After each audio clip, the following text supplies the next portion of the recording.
Oi, cursistas! Hoje nós vamos iniciar um novo conteúdo da nossa disciplina Educação Sociedade. A sociologia como ciência. A sociologia, como qualquer e toda ciência, ela teve um contexto muito específico, muito próprio. Esse contexto está incluído as revoluções, dissolução do regime feudal e tantos outros. Mas, afinal de contas, o que é essa ciência chamada sociologia? A sociologia é uma ciência que estuda os fenômenos sociais, um bom ponto de partida, não é? É a ciência que estuda a sociedade. Mas, mais do que isso, a sociologia ela procura emancipar o entendimento humano sobre a sociedade, desvencilhando-se do senso comum. Possui discursos e métodos científicos próprios. Esse senso comum é aquela percepção, é aquela informação que nós temos do nosso dia a dia e do nosso cotidiano. Só que a sociologia, por ser uma ciência, e como foi falado anteriormente, ela possui discursos, ela possui métodos científicos próprios que a caracterizam como uma ciência que estuda os fenômenos sociais. Por isso, ela tem o seu objeto de estudo específico, próprio da sua dimensão de contexto, e também tem seus métodos próprios para analisar a realidade social. Podemos dizer, então, que a sociologia é filha da modernidade, ou seja, a sociologia não é uma ciência que vai relatar os aspectos da pré-história, mas é uma ciência nova, uma ciência da modernidade, consequência das profundas transformações na Europa do século XIX com as chamadas revoluções burguesas. Nesse item, nós podemos fazer uma discussão sobre o que é essa modernidade. Pois bem, o mundo anteriormente, ele vivia num regime feudal. O que foi o regime feudal? O regime feudal foi caracterizado pelo feudo, uma unidade produtiva, uma unidade social também. Com o avanço das cidades, melhoria das condições urbanas, esse regime feudal, esse sistema feudal, ele começou a entrar em decadência. Ou seja, lá predominava a servidão. Essa servidão ela foi substituída pelo trabalho. Consequentemente, o trabalho é o quê? São atividades exercidas que, ao final da execução dessas atividades, você recebe uma bonificação, um pagamento, um salário. E todo esse contexto contribuiu para que essa sociologia, essa ciência, olhasse a sociedade de uma maneira diferente, já que com a dissolução do regime feudal, ou seja, do sistema feudal, a própria concepção de indivíduo, a própria concepção de cultura, de religião, de sociedade, ela alterou bruscamente. E as revoluções burguesas foram uma das revoluções que contribuiu para essa mudança, né, no mundo, no contexto social. A modernidade, que é essa modernidade, um conceito bem específico, é um conjunto de experiências históricas ambíguas e conflituosas que marcaram a sociedade europeia em meados do século XIX até a atualidade, um período de profundas transformações sociais, econômicas e políticas. Só realçando mais um pouco o contexto do sistema feudal, o sistema feudal datado, marcado do século XIX, XVI, XVII. O século XVII já começa a ele se dissolver, a se desintegrar. Do século XVII, da metade do século XVII até o século XVIII, já se considera a fase pré-capitalista, propriamente dita. A sociedade moderna. Elencamos aqui uns 4 itens que representam, que caracterizam de uma maneira bem específica o que veio a ser a sociedade moderna. Na sociedade moderna aconteceu o desenvolvimento da sociedade burguesa, a criação do Estado burguês, que é o Estado capitalista. O que significa esse Estado capitalista? O Estado onde o dinheiro vai ditar as normas morais, econômicas, políticas e sociais da sociedade. O sistema feudal entra em declínio e há uma consolidação do capitalismo como modo de produção e declínio do feudalismo. Revoluções burguesas. Aqui nós temos algumas imagens, não é? Imagens que representam a Revolução Francesa, que também incentivou, que também contribuiu sobremaneira para o surgimento da sociologia. Temos aqui quadros representando a sociedade francesa da época e a Revolução Industrial. O que foi a Revolução Industrial? A Revolução Industrial foi uma revolução onde o marco tecnológico esteve muito presente. A Revolução Industrial, ela data do século XVIII, e como um grande marco tecnológico teve a máquina a vapor. Assim como o computador, as novas mídias, novas tecnologias representam para a nossa sociedade contemporânea. E como consequências desse momento de grande transformação econômica, social e tecnológica, principalmente, por quê? Porque o capitalismo aqui já chega para valer. As consequências da Revolução Industrial foram o fim do produtor independente.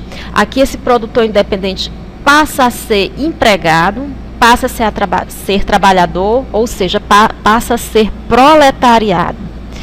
Êxodo rural e explosão demográfica, a saída das pessoas do campo, do ambiente rural. Aqui o mundo urbano ele se torna mais atrativo com a questão das fábricas, das novas tecnologias. A cidade passa a ser o movimento da sociedade burguesa. Processo de proletarização. Proletarização é uma palavra que depois vai dar capilaridade a proletariado, que significa trabalhador assalariado. Miséria, doenças, prostituição, suicídio, alcoolismo, violências, primeiras manifestações operárias, e aqui criava-se uma sociedade altamente competitiva e individualista, já que o dinheiro, já que o capital é quem vai ditar as normas e regras dessa sociedade. Aqui nessa charge nós temos o quê? De um lado, o capitalista segurando uma sacola com dinheiro, e do outro, o proletariado, ou seja, burguês e proletariado. Trabalhadores e hoje, por que não dizer empresários, classes antagônicas, classes conflituosas, classes que jamais estarão de um mesmo lado, cada um aqui lutando pelos seus ideais e seus objetivos de vida. Outro aspecto a ser considerado dentro do contexto das revoluções, que, como foi falado anteriormente em alguns slides, essas revoluções contribuíram para o surgimento dessa nova ciência, que é a sociologia, o aspecto não só econômico, mas cultural e científico. O iluminismo, acontecido na França, fruto de um processo de separação das concepções teológicas, ou seja, da igreja, do sobrenatural, a autoridade política da época.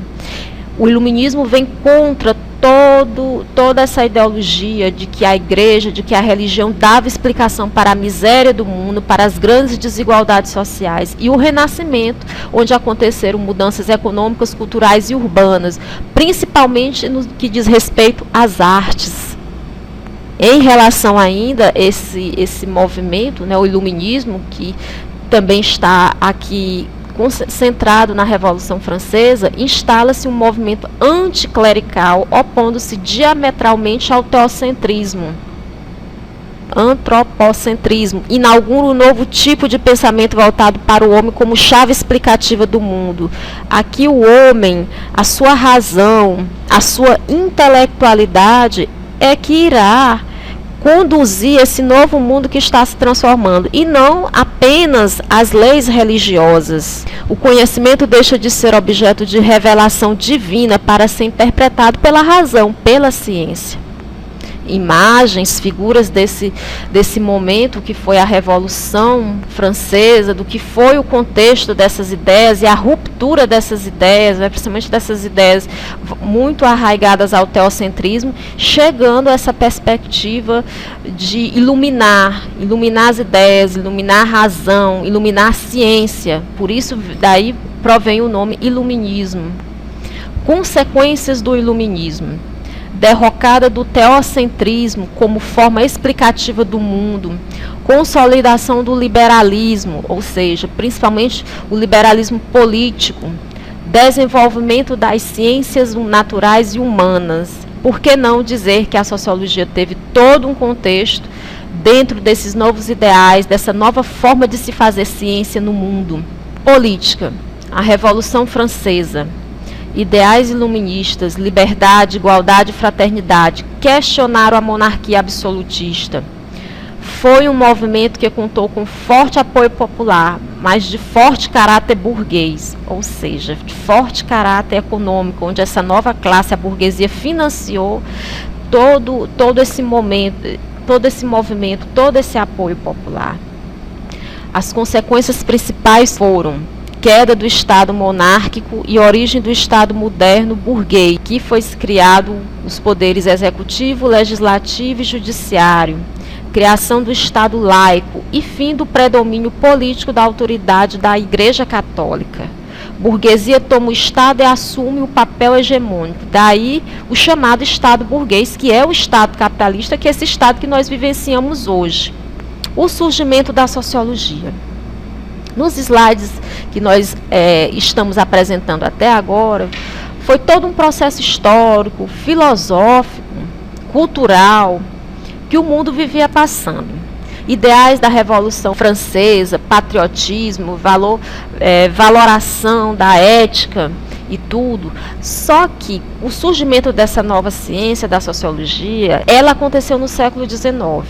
Se nos séculos anteriores, com o declínio do sistema feudal, revolução industrial, todos esses pontos, todos esses contextos contribuíram para que no século XIX a sociologia se consolidasse enquanto uma ciência com métodos e objetos de estudo bem próprios, bem característicos.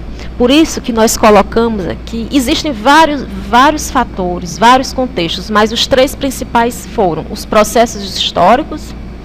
Tivemos como pensadores que influenciaram o surgimento da sociologia, como Tocqueville, Montesquieu, Laplace, Saint-Simon, Auguste Comte, entre outros autores que vão sistematizar e refletir sobre a realidade social da época.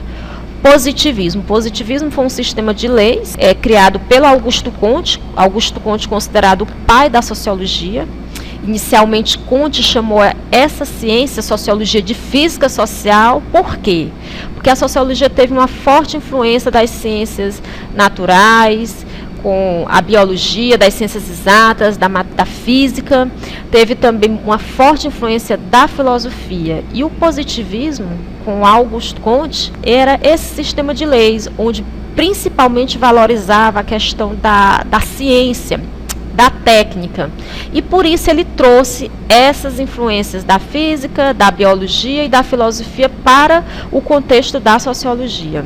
Pois bem, positivismo. Positivismo é a corrente científico-filosófica que foi uma das precursoras da sociologia. Seus precursores foram Saint-Simon e Auguste Comte, discípulo de Saint-Simon, que inclusive criou o termo sociologia. Era baseada principalmente na afirmação das ciências experimentais, da quantificação. Eu experimentar o meu objeto de estudo, que no caso aqui é a sociedade, e através das leis da física, da biologia, explicar os acontecimentos sociais. Só que essa explicação, através do método da física, de outras ciências naturais, esses métodos foram contestados posteriormente por outros pensadores da sociologia. Mas, de início, a sociologia teve essa forte influência dessas ciências. Daí, a sociologia inicialmente foi chamada de física social. Essa gravura, nós temos a bandeira do nosso país, a bandeira brasileira, e generais falando, que tal ordem e progresso? Ordem e progresso foram conceitos trazidos lá do positivismo. O positivismo tinha como a ordem como princípio, o amor como meio e o progresso como fim. Então, o lema da nossa bandeira brasileira traz um dos ideais extremamente positivistas daquela época, ordem e progresso. Temos aqui 3 clássicos da sociologia. O que está sentado no tijolinho é o Karl Marx. Ao seu lado está o Emile Durkheim e o Max Weber. Esses autores são considerados clássicos por quê? Clássicos porque ainda hoje nós recorremos a eles com suas teorias e seus objetos de estudo próprios. Esses clássicos, cada um no seu tempo, cada um no seu contexto, tiveram uma influência muito forte para a sociologia. claro, com críticas, sugestões e falhas, por que não dizer, em suas teorias, mas são clássicos, foram autores e são autores que ainda recorremos nos estudos dessa ciência, que é a ciência sociológica, que é a sociologia.